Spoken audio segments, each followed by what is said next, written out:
Thank you so much for being here. We're thrilled to be with you today. We also hope you will join us tonight on virtually, unless you're in Denver, which is in case it'll be in person, with Rabbi David Kasher, who is speaking about Pharaoh Never Died and looking at his new book, Parshanut. And also next week with Dina Aronoff on the maternal drive. That's next Thursday. So many great learning opportunities multiple times a week. Thank you for continuing to learn with us. We are thrilled today to look at this incredible topic. Get real! Can psychedelics be healing? Can psychedelics be healing? And as usual, we'll have a chance for a presentation and then a chance for a conversation as well. And we're fortunate to be here today with Rabbi Dr. Aaron Cherniak, who is a research and clinical psychologist, completing his Ph.D. at Stockholm University, as well as the director of JPSYCH Lab of Judaism and Mental Health. He lives in the holy town of Beit Shemesh, the house of the sun. He studies spirituality, religion, and its link to lifespan development, relationships, and mental health. His research examines beliefs, behaviors, and experiences related to spirituality and religion in an attachment theory framework, which describes how internalized feelings of safety and security in formative relationships guide social and emotional functioning. His dissertation research explores these patterns in individuals' subjective experiences with psychedelics and efforts to integrate those experiences into their personal identity and narrative. As a clinician, Rabbi Cherniak has treated individuals and families with a wide range of needs.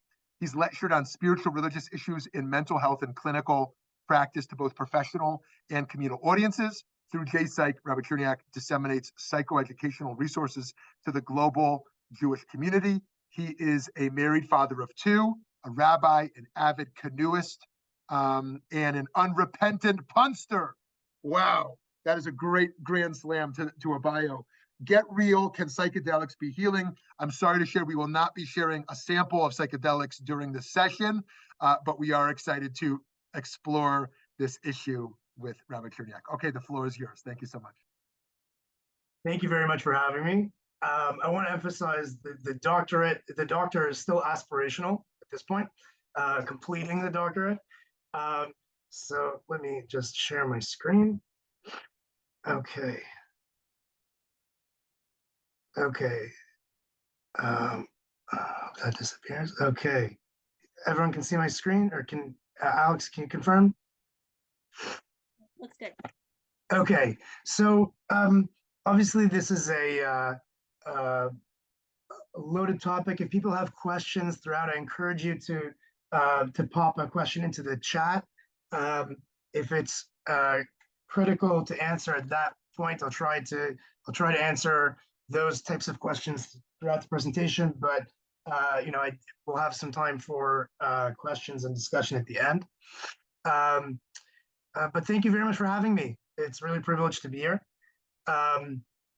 One of the projects that I'm running is called the Jewish Psychedelic Narratives Project. This topic, psychedelics, it's getting a lot of attention now. Sometimes the hype has outpaced nuanced, responsible discourse. And so my goal for this talk is not to give an exhaustive review of all of the science, history, philosophy of psychedelics.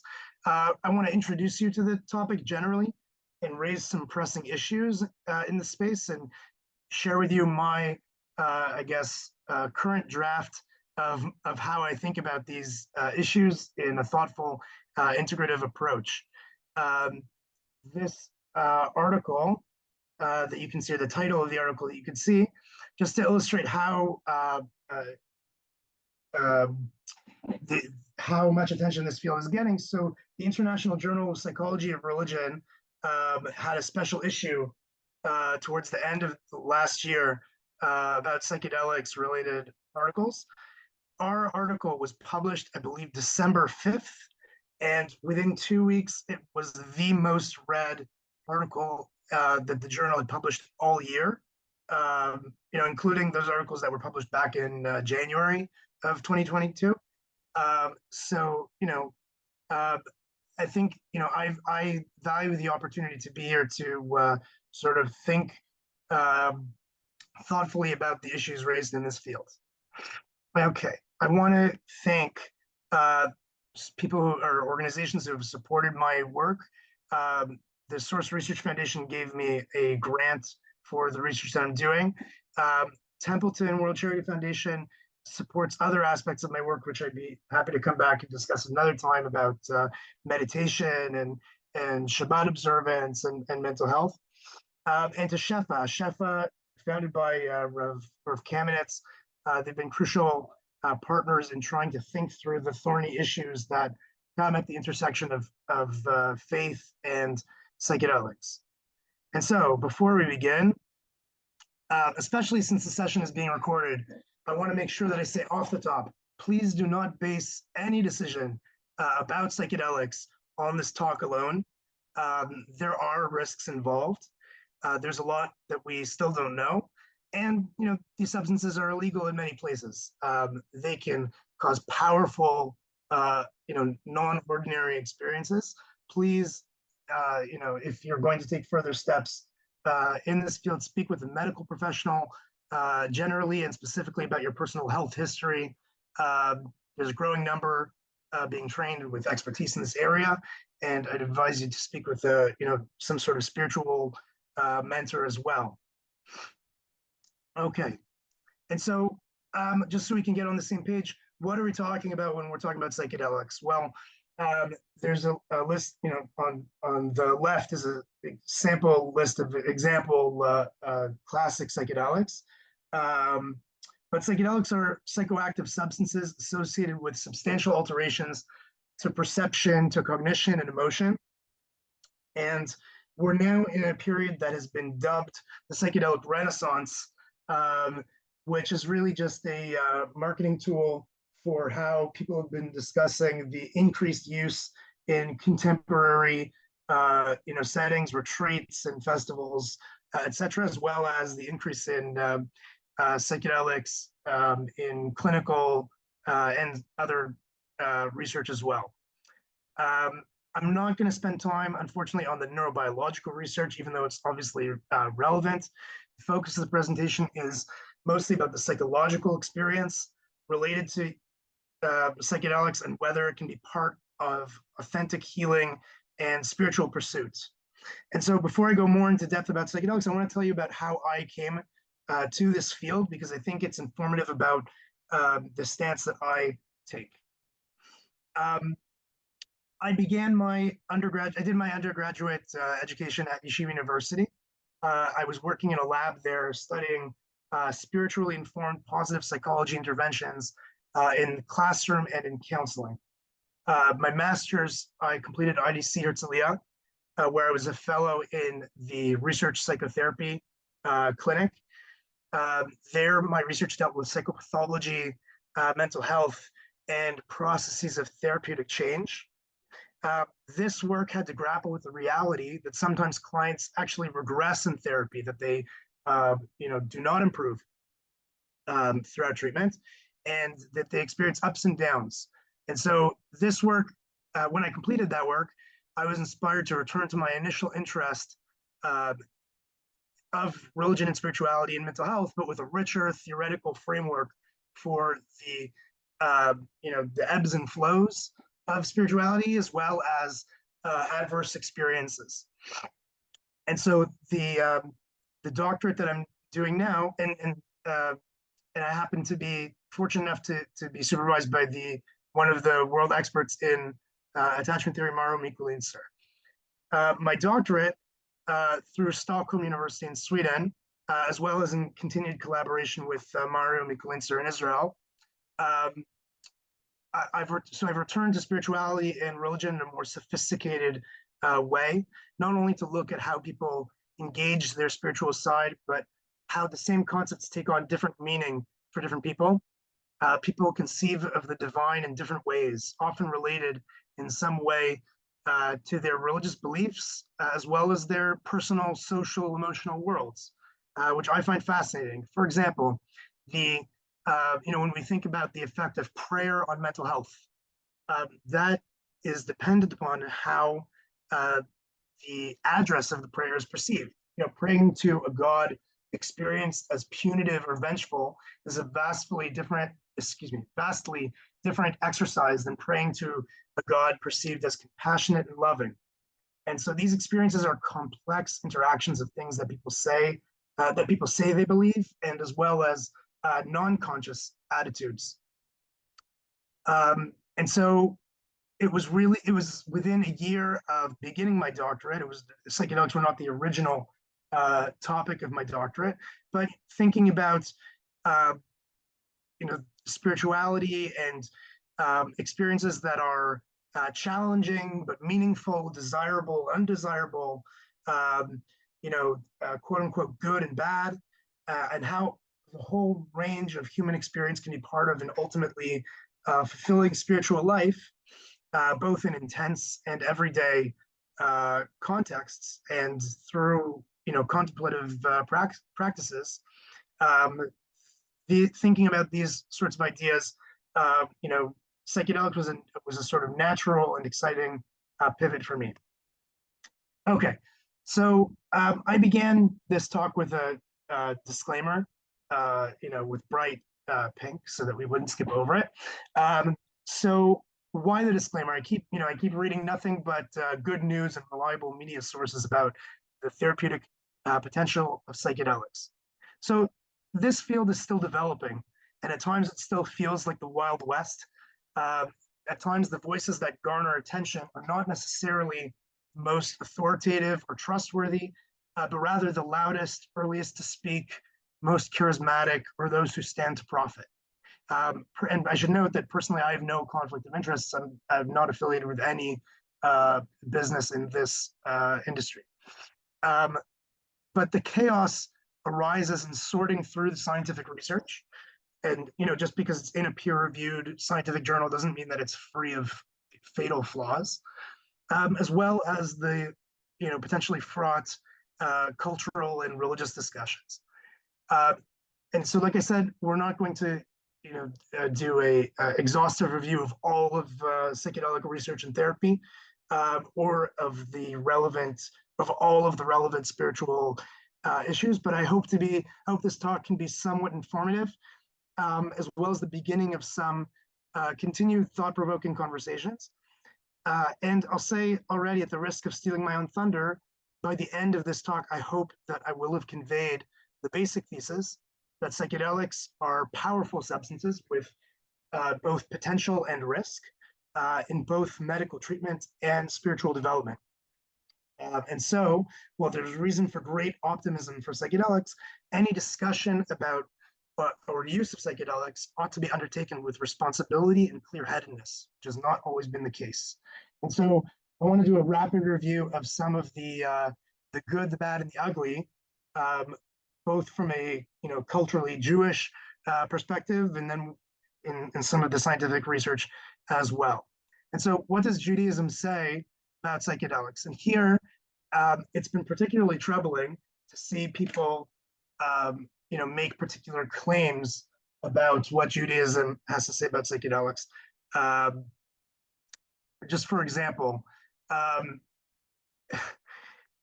there's an article that described a particular rabbinical student talking about how Jewish shamanism, and how even the Talmudic rabbis recognized the potential of psychedelic mushrooms to be part of spiritual enlightenment. And the student was basing her assertion on a total misunderstanding of the source that they were quoting.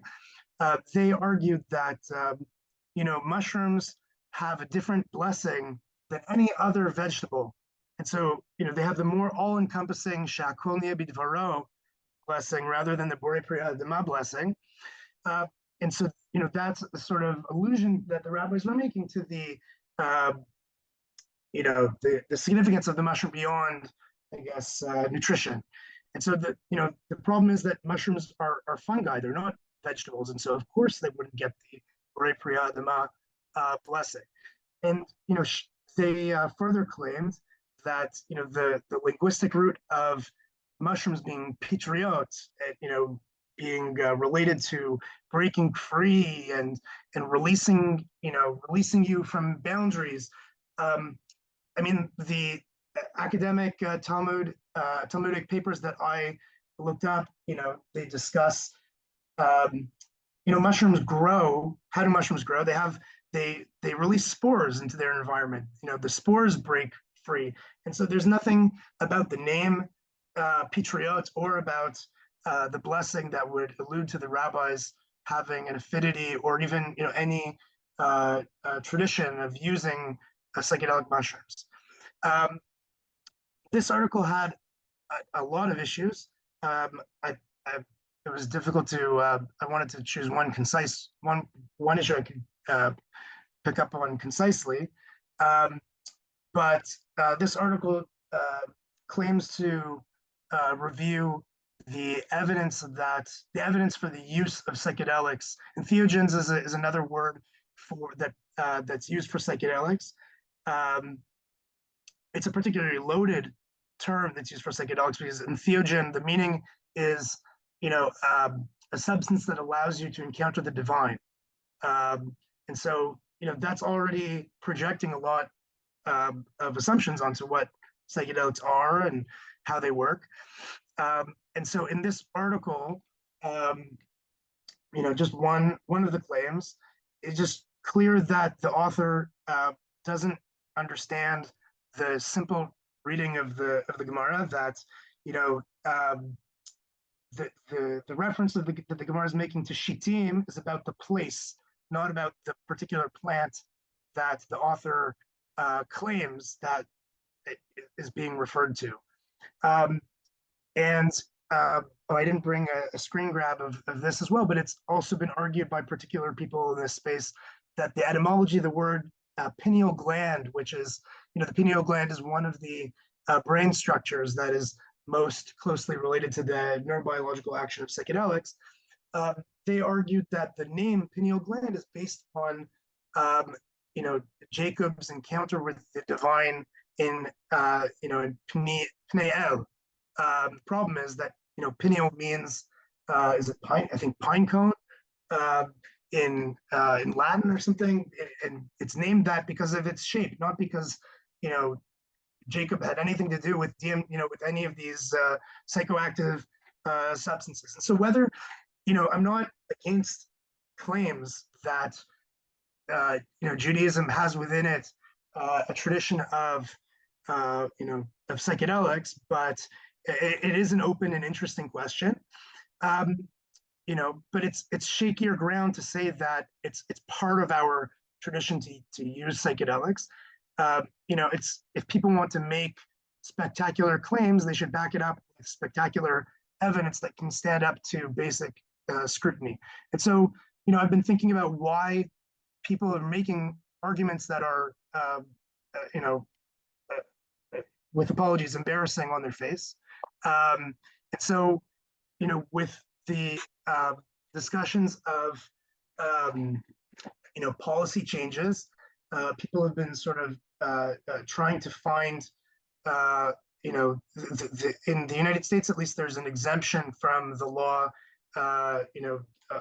banning psychedelics to use them for sincere religious use. And so typically, I mean, in Arizona, what I'm talking about, that the indigenous churches there have an exemption for using peyote, for example. So, the question is, can something be sincere religious use of psychedelics when there's no historical, or traditional precedent within a particular faith? And so I think that part of the problem is that people are, seeking. I don't think that they're ill-intentioned, but people are, seeing the changing reality about psychedelics as an opportunity, for spiritual innovation, which is great. We should always be looking for spiritual to innovate with our spiritual practices, especially in a world that, especially after COVID, is looking for new ways of creating community and, changing sort of zeitgeist about what spirituality means, at all. But again, like I said, if we're going to make, if we're going to argue that, psychedelics, that Judaism has a strong, you know, tradition of psychedelics. I think we would need spectacular evidence to back up that claim. And if we're saying, alternatively, we might not have a strong tradition, but we can create, a responsible spiritual framework for using them, within the other principles that we know hold true in Jewish law, then there's a lot of what to talk about. And so before I move on to the science, I just want to sum up. We have a rich history in Judaism about meditative practices and intense or ecstatic experiences, and even altered states of consciousness or trance states. This includes using certain substances as tools along the way, but what we don't have is a solid tradition of psychedelic use. Making those claims may even verge on appropriation of traditions from other groups that do have such a heritage, and a distortion of our own spiritual heritage. If anything, the groups that do have a strong historical precedent of psychedelic use were perceived by our forefathers as, spiritually dangerous. And so I would argue that we should avoid making those claims. So in the absence of definitive evidence from Judaism, how should we view psychedelics within a Jewish lens? I was speaking with a major rabbinic authority and medical ethicist in Israel recently. He asked that I not say who he is, but something that's not explicitly prohibited in the Bible should be evaluated based on pragmatic principles. We have a verse, that you should guard your health and well-being. And so, that the prohibition of doing anything to harm one's health. And so, before it was discovered that, or before it was really known widely that, cigarettes were dangerous, so, that wouldn't necessarily fall under the prohibition. But once we discovered that, cigarettes were very harmful, there were people who quit smoking immediately upon discovering that because of this verse. And so, however we approach any, novel, not novel, I shouldn't say novel, but however we approach anything that's not explicitly, mandated or prohibited in the Torah, we should turn to science and consider what research says about the relative risks and benefits, as well as to our spiritual mentors for, ways of constructing safe, supportive environments around those things. And so by the end of the talk, I hope to sketch out a basic principle for sincere religious use. Again, I'm not acting as, I am a rabbi, but I'm not acting as someone coming to issue blankets, ruling are psychedelics, permissible, prohibited. But we can, I want to sketch out a basic thesis for using them sincerely in spiritual development without relying on fanciful claims of, invented historical precedent. And so let's turn to scientific research, fact-based, sober, nuanced claims. I hope this sarcasm was evident, but just in case it wasn't, psychedelics, my colleague Balas tweeted, the side-by-side Newsweek covers about Prozac and psilocybin psychedelic mushrooms. When Prozac was first introduced in the market, it was sort of the miracle cure for depression. And a lot of the times, that psychedelics are discussed in the media now, it's really reminiscent of those headlines.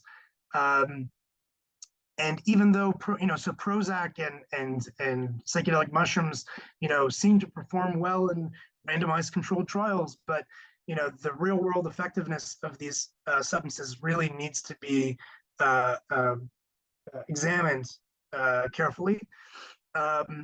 And we also need responsible language. Even if we have, clear-cut data, looking at the tweet on the left, this was a big hullabaloo in the neuroscientific research into psychedelics in that in those circles, because claims that psilocybin, the magic mushrooms, claims that psilocybin therapy liberates the entrenched, depressed brain by increasing the global integration of functional networks.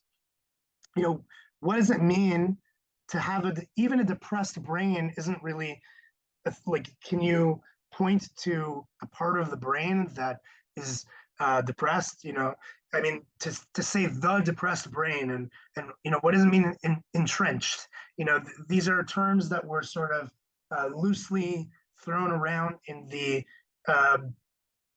in the parts of the article that were not in the method section, that were not in the method section. The entrenched brain is like a it doesn't really mean anything. And what does it mean to liberate it? To liberate the brain. So even if we can show that psychedelics can help treat depression, we need to be responsible with how we're framing these things. And so what does the evidence actually say? And parenthetically, when we are thinking about, do psychedelics, quote unquote, work? This field is sort of challenging us to reconceptualize how we at all define well-being and mental health and how to measure it. One of the main applications of psychedelics so far is in palliative care, terminal cancer. And so, what does it mean to increase well-being or mental health, in patients who are dying? These are, fascinating and very important questions. So what are the central findings?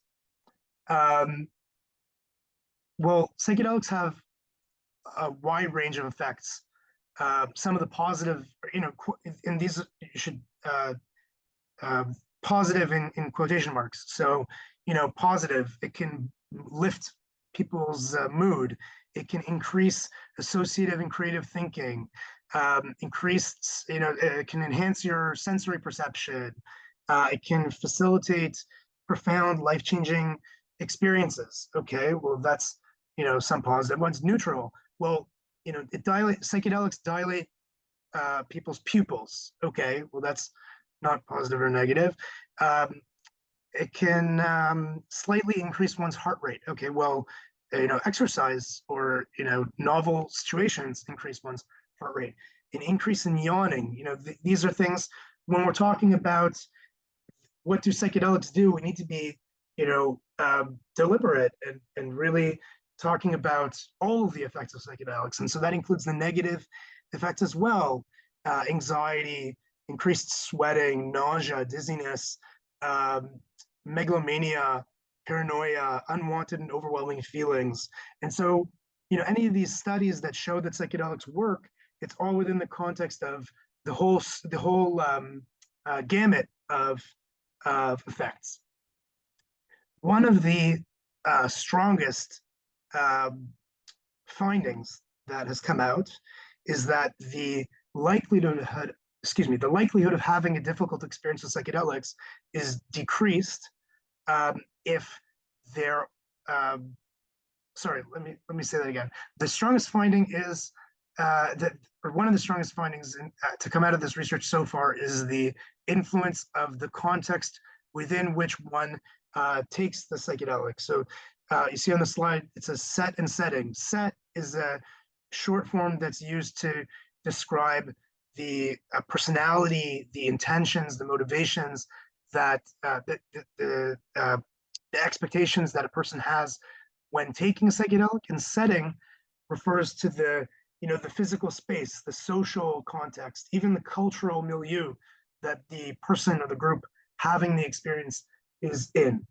And so the likelihood of having a challenging or difficult experience with psychedelics is decreased when the participant, when the person using a psychedelic is coached ahead of time what to expect, regulate themselves, how to sort of anchor themselves through the experience, and then has also follow-up sessions with what's called in the field integration. And so, I can't go into a bunch of studies, but there have been studies showing therapeutic potential for a wide range of psychiatric disorders, including depression, addiction, obsessive compulsive disorder, anxiety about medical diagnoses, PTSD, as well as anecdotal evidence. These studies are not based on clinical studies, but rather interviewing people about their past experiences. So obviously there's a lot more bias when looking back on one's experience, but there is anecdotal evidence that psychedelics could help people decrease their alcohol consumption, quit smoking, start eating healthier, as well as there appears to be potential for, did I mention addictions already? But eating disorders as well, and what's called lifestyle diseases. And one of the important findings there as well is that even when people have negative experiences with the substance, those things can be worked through in the therapy. And so, when we think about these effects, all of life, has, forgetting psychedelics for a second, all of life has positive and neutral and negative experiences based on how we filter them through our own background. And so the same way that in psychotherapy, generally, we would, provide a supportive environment to explore all of that in order to construct some sort of meaning and narrative to give people more, agency in their lives to make, decisions that are aligned with their values. And so the same thing would be true with frightening experiences with psychedelics as well. Most of these substances are non-addictive, except for ketamine. Ketamine does have some addictive potential, but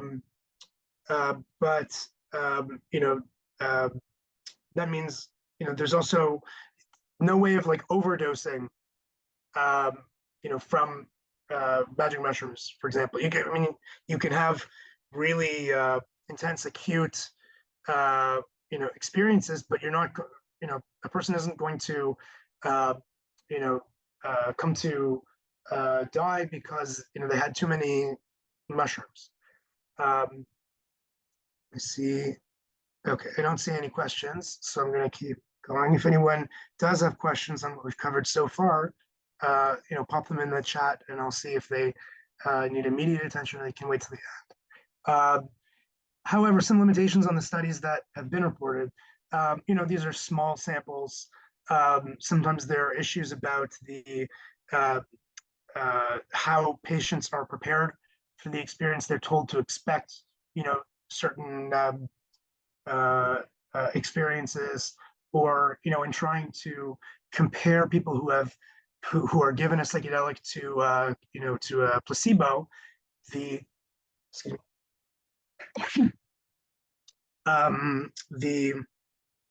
It's to no fault of the studies, but it's challenging to think of, well, what is a placebo? A placebo for Tylenol would be a sugar pill, but placebo for LSD is a lot harder to come by, and a lot of the studies as well rely on self-reports, and there's a lot we still have to spell out. In terms of the potential mechanisms, how do psychedelics, I've lost the sort of toolbar. There we go. Okay. When we're thinking about, well, it's not enough to know that a treatment can have a change. We need to know how it affects that change, to understand with wisdom how to implement that treatment. And so we don't just say, oh, good, we administered this treatment and we saw the people decreased on a measure of depression. We want to understand, well, what is the causal pathway? How did it what explains that change? And so the research to date highlights the role of spiritual experiences that give people sort of lasting memories that they can hold on to and integrate into their lives. Often that align or challenge their their pre-existing religious or spiritual beliefs. It can give new meaning to their past experiences as well as giving them um, highlighting values that they think are important for future experiences through and often the experience that people have on psychedelics has to do with feeling intense love and connectedness. And one of the particular mechanisms is that when people have this sort of mystical experience, they come away with the sense that they have been given, that they've downloaded new insights, psychedelic insights, that these substances have uh, have pulled back the veil of like, I mean, oh, sorry, that's for later, but that psychedelics sort of, um, in other words, if you're used to going through your everyday life with, normal alertness, waking consciousness, and you've never experienced distance from your, habitual thoughts, having some distance with psychedelics can be like a really potent experience. And so people, when they have that, um, they feel like they have an emotional breakthrough where they have access to insights that they normally could not have uh, uh, arrived at. Um, and people report making dramatic life decisions based on those insights. I'm working right now with a colleague about on a study interviewing people who have ended romantic relationships in the wake of using psychedelics. So, people who, after using LSD, have sudden clarity about, things they perceive to be unhealthy patterns in their current relationships, and within a week they break up with the person or they leave the person. So, that could that be healthy? Potentially, it doesn't mean that they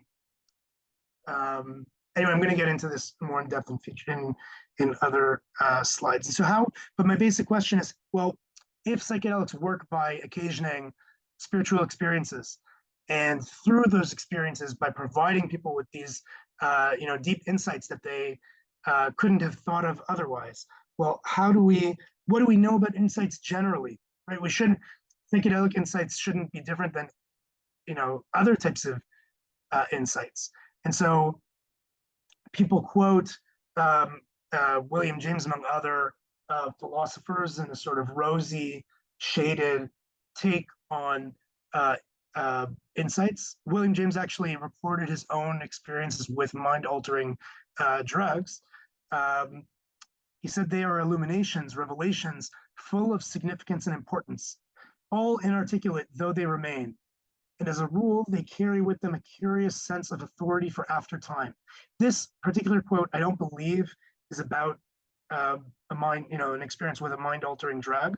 I think it's about his, in the context of spiritual experiences generally. But there is something to be said about these, lightning strike experiences of insight. However, we return to this sort of fabulistic, not fabulous, sensationalistic language about liberating the mind, lifting the veil of reality, to reveal the truth behind the sort of world mask that we normally perceive in our waking consciousness, or do they create the sensation of insight without necessarily providing worthwhile content? And so while psychedelic insights they have the potential for being fertile soil for growth, they, in the long run, are unstable foundations to build one's path, both for healing as well as as well as spiritual growth without proper guidance and without proper integration. I'm just reading the chat. I see the question. Um, um, okay, we're going to get to this as well. Oh, I see it's just to me, so nobody else sees the question. I'll bring up this. Um, I don't know how to pronounce your name, Aglaya, but thank you for that. Aglaya. Aglaya, thank you for that important question. I'm going to come back to that. I'm glad that you are thinking along those terms. And so, psychedelics can evoke illusory insights as well, where the feeling of deep insight that is mistakenly attributed to psychedelic experiences. Okay, so what does the evidence about insights actually say? Obviously, science can't, answer every type of question. Or some philosophical questions that can't be answered in empirical experiments. But we can, examine the but we can examine the experience of having an insight. So research on epiphanies shows that people experience aha moments, even when having quote unquote realizations that are objectively false. I can't go into exactly the study, what they did in those studies, but they, sort of asked people about how confident they felt in their answers when they, with all sorts of questions, and they often had a higher level of confidence when, they were often more incorrect when they reported greater feelings of insight. And so this is dangerous because people use these feelings of insight for justifying, as justifications for altering their fundamental beliefs. People cite this abrupt feeling of truth, like the euphoria experienced when using psychedelics, as evidence in supporting their insights, which may feel more accurate or helpful than they are in reality. And so, that's always the case, but even more so with psychedelics, when psychedelics foster on a neurobiological level increased suggestibility, meaning that people are susceptible or responsive to suggested thoughts and ideas or behaviors. And especially when we're talking about settings that there's this whole series of stories from the cover story a Power Trip podcast about abuses in psychedelic contexts. And so that's not even just the cases where a therapist crossed the boundary and was unethical physically with a patient, but even when beliefs or spiritual concepts are imposed upon the therapeutic environment without the patient really understanding the origin of those concepts. And so that's why I want to highlight Shefa and Ligare, faith-based organizations that were created recognizing the need for psychedelic support based on values and community and wisdom. Ligare is I can't tell if it's big enough that people can read, but Ligare is a Christian organization, and Shefa is the Jewish organization as well. And I wish we had more time to go into this in more detail, but in the experience of having insights and using psychedelics, the conclusions that people make are subject potentially to narcissistic biases and interpretation.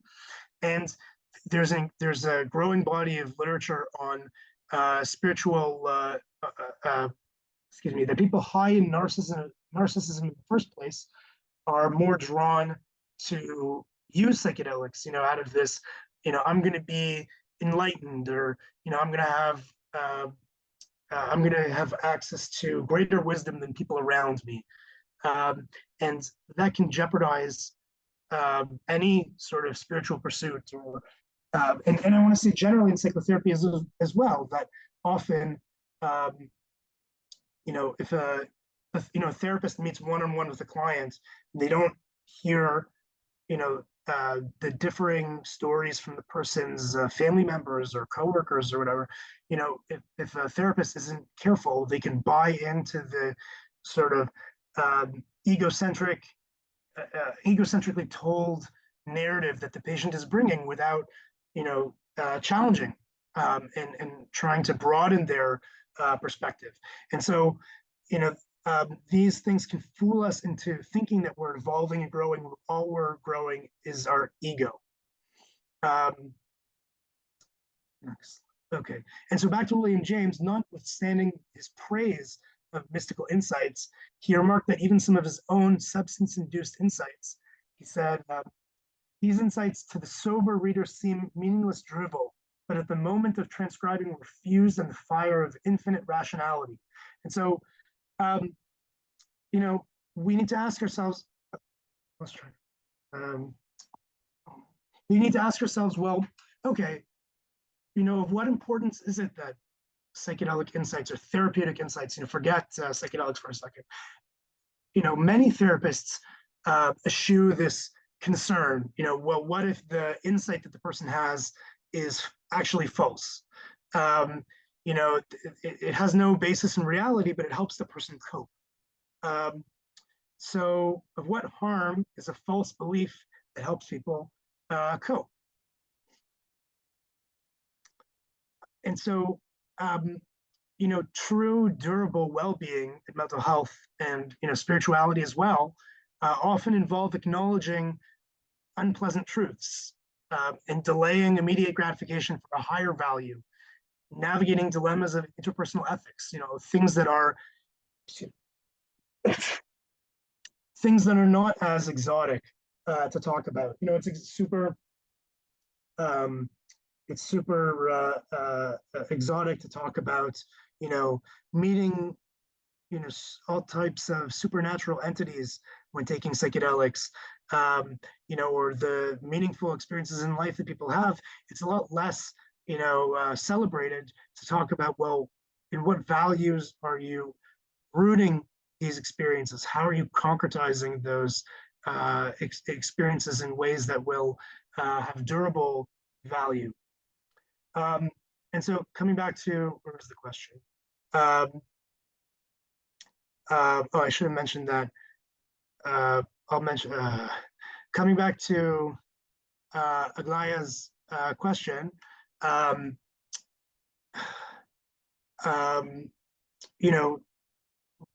one of the, there's been some assumptions that, especially because of the counter cultural movements in the 60s, that psychedelics inherently, turn people towards, certain, values that are perceived as, liberal and left-wing and peace-loving and all that stuff. And it's important to recognize that psychedelics are substances that that amplify, that highlight perceived meaning in things without necessarily. There's no monopoly on any political agenda, and so, sorry, I have they can be amplifiers of any ideology under the sun, which is especially concerning given the rise of, these conspiracy movements that are interwoven with spiritual concepts, what's called conspirituality in academic circles. Alex, is that 10 minutes including the Q&A period? Yes. Oh, okay. Well, then, I want to wrap up. I'm basically getting there. So people need to evaluate these insights. They can't just take these insights as one may love, as that they're for sure reliable. That people could, Timothy Leary discussed that we're all stuck in this reality tunnel where we don't, think about alternative possibilities. Well, you can get sucked down, you can get pulled out of one reality tunnel just to get sucked down another reality tunnel and be on a dead end journey that doesn't lead you towards that might help you feel better, but not necessarily towards any greater functioning. We need to ask, are these insights helpful, wise, or true?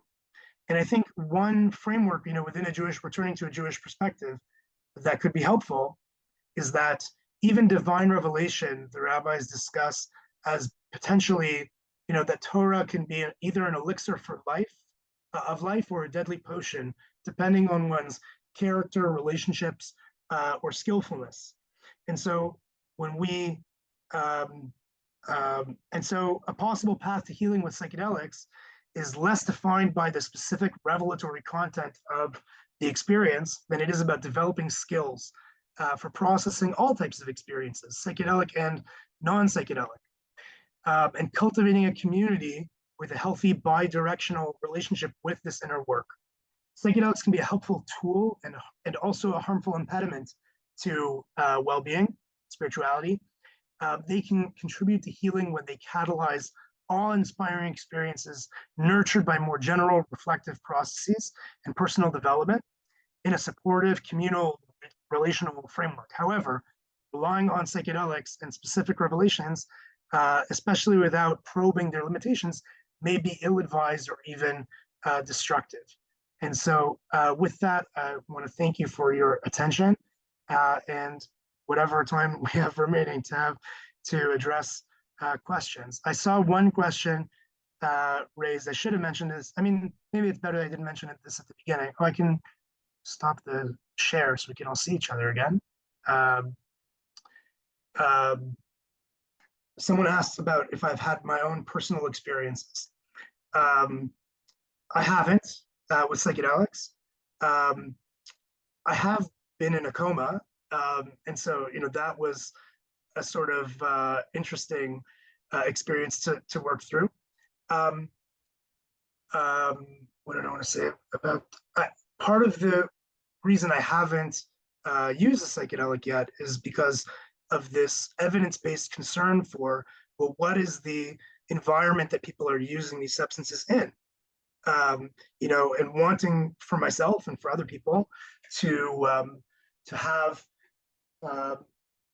therapeutic contexts that are supportive, not just in terms of giving a glass of water and a blanket and nice music, but also ontological frameworks that are in line with people's, values, and not just, imposing unhelpful spiritual frameworks onto that. Aglaya, I see you've hand raised. Okay, I was just going to say, if you want, I can ask my question, out loud so that everyone will know what it was. So. Sure. Oh, yeah. Sorry, you sent it to just me. Go ahead. Yeah, I sent it to just you. Okay, so not to get into too many details about this, but long story short, my concern is that I've actually I have esoteric neo-Nazis like right next door. Like, I mean, not literally next door, but right down. Yeah. And what bothers me is that people tend to think, psychedelics, they think of magical experiences. And I'm in Louisiana. You have to take magical stuff very seriously here, unfortunately. And so with the esoteric neo-Nazis and their ideas about like Jewish people have all these magical powers that I'm kind of a little freaked out. Sorry. I'm not saying you're wrong, but it kind of just, the prospect of it kind of just, yeah. Well, I think that's exactly the point. Is that I was, one of my collaborators in this space recently wrote a paper about the responsibility of researchers and health practitioners in proactively and systematically bursting the psychedelic hype bubble. I think that people are making I mean, I've had colleagues from other faith traditions as well, express discomfort with ways that this field is being represented. And so I'm open to people making suggestions, but, because some faith traditions do have, that history. But yeah, I am super uncomfortable with this sort of, I've seen even, I know I'm being recorded and this is somewhat I've seen people sort of post about Jewish, is it Wicca? Yes, yes. Yeah. And So I there's have the just secrets of Kabbalah and stuff like that. Yeah. yeah. This is just I mean, you know, patently incorrect takes on Kabbalah are not new. Mhm. They predated this sort of psychedelic renaissance. I put it in quotes because I think psychedelic renaissance is a poor term.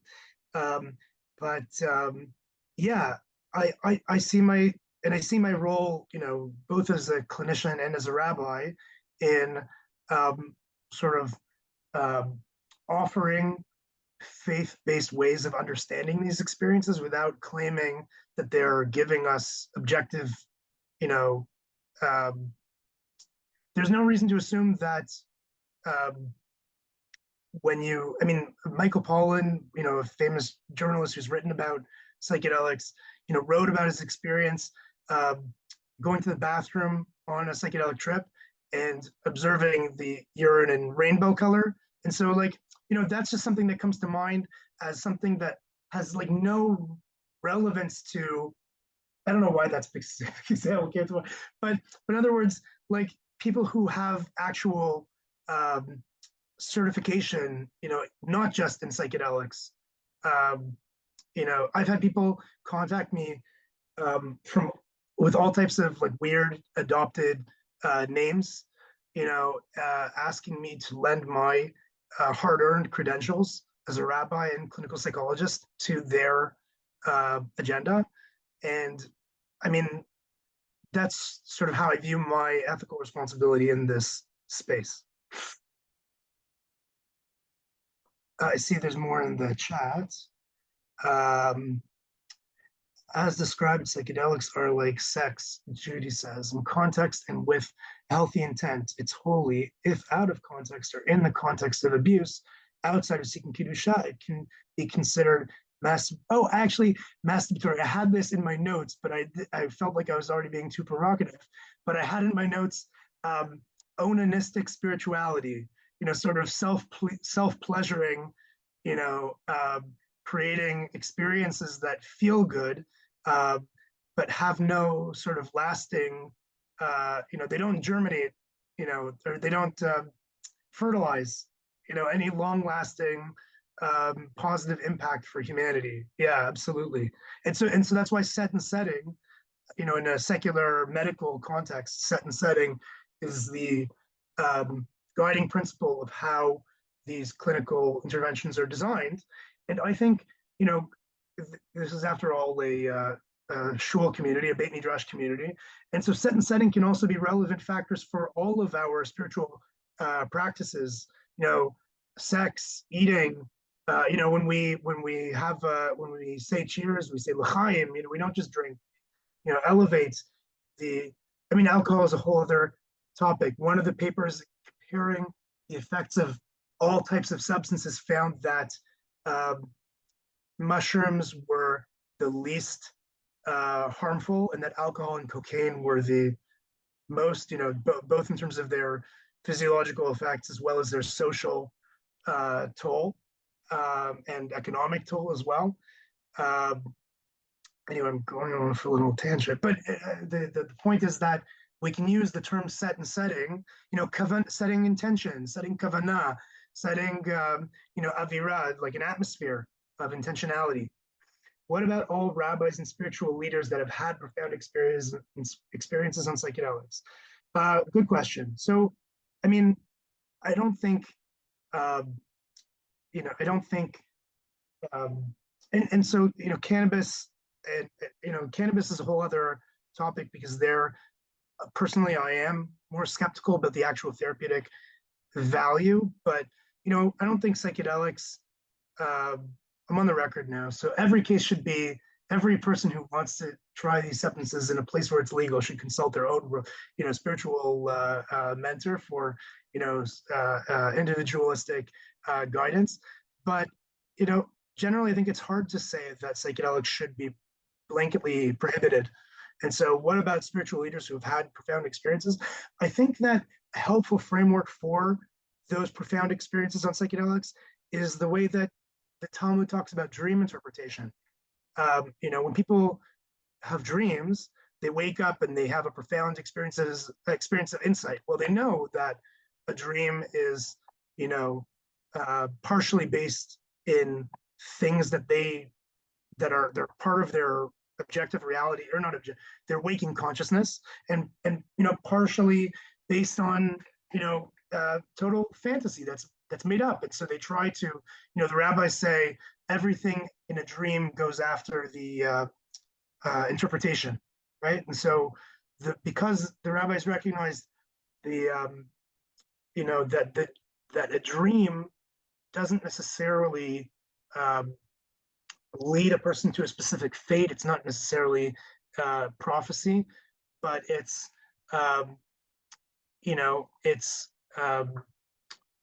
psychologically, a person can use a non-ordinary experience, whether it's a dream or a psychedelic, as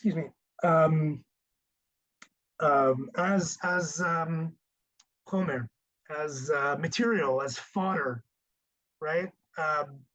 That can be helpful, but not necessarily. I have a patient in the clinic where I work. I work in Beit Shemesh community clinic, affiliated with the Jerusalem Mental Health Center, Kfar Shaul, and I see a couple where one of the partners awoke suddenly in the middle of the night, having dreamed that their spouse cheated on them, and they woke up, and before they got their wits about them, started woke up and started yelling at their spouse, like, how could you do such a thing? It was a dream. It has no basis in reality, but it speaks to perhaps their anxiety that something could, like something that could happen. And so they're, to the extent that dreams and all types of experiences are worthwhile to work through, they can be trail markers, milestones along the way, breadcrumbs along the way that we can refer to. But I had this written up well in my notes, but that we can sort of flexibly hold on to these insights and experiences without totally buying into them as if they should override things that we know based on our